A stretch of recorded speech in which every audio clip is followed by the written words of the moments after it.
Mga ka-PX, itong gamit natin, binigay ko na client, pwede sa gold, diamond, bronze, anel.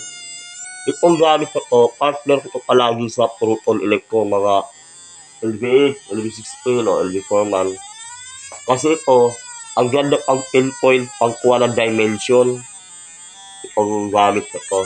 Yan ito, ang laman nito, ang laman nitong kulay platinum, silver, at may content din na gold na almost 4 kilos. Yun ang kuhan. Ito yung natin, i-demonstrate natin ngayon na itong gamit ay partner na LV8, LV4, LV16. Ito yung natin. So, pag masdan yung yung accuracy niya, hindi ko naman siya na 100%, pero nakabase ako sa experience. Yan. Pag masdan nyo lang, yan. Halimbawa, yan yung gold na may platinum silver. Pag masdan nyo ang reaction niya,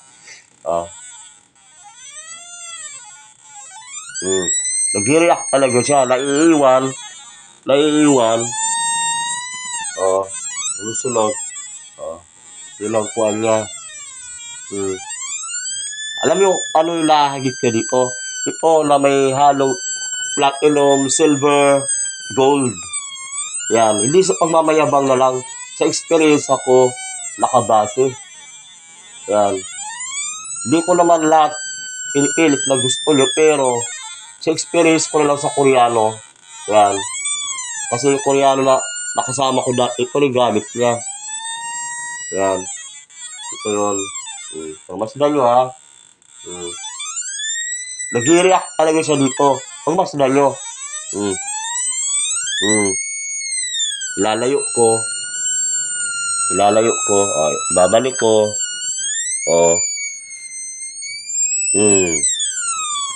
Masdan nyo ha. Pag igagano ko.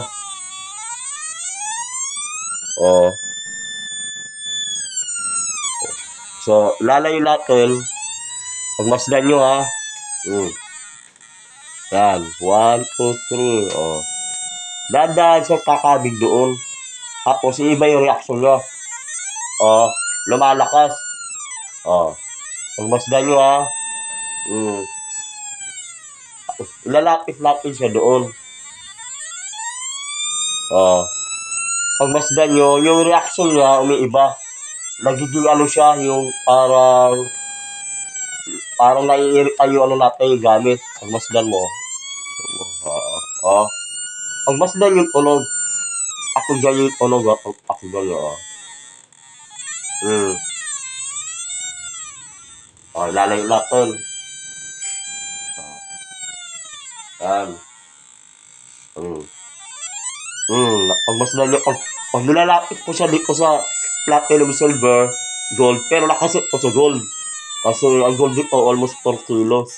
Yan. Pag masdan nyo, proven stage yan. Recommended ko yan sa Luzon, Mindanao. Ngayon, hahawakan ko to sa tao ko. Yan. Hawakan mo to. Hold it. Aalisin natin. Live. May pabigatan lang. Yan. Hold it. Lalaw natin.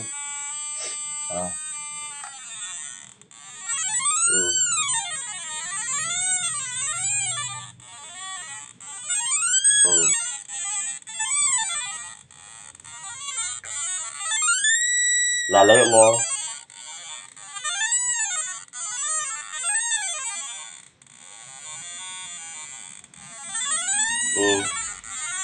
Ganun siya. So, hanggang doon lang tayo mga ka-PX. Good luck.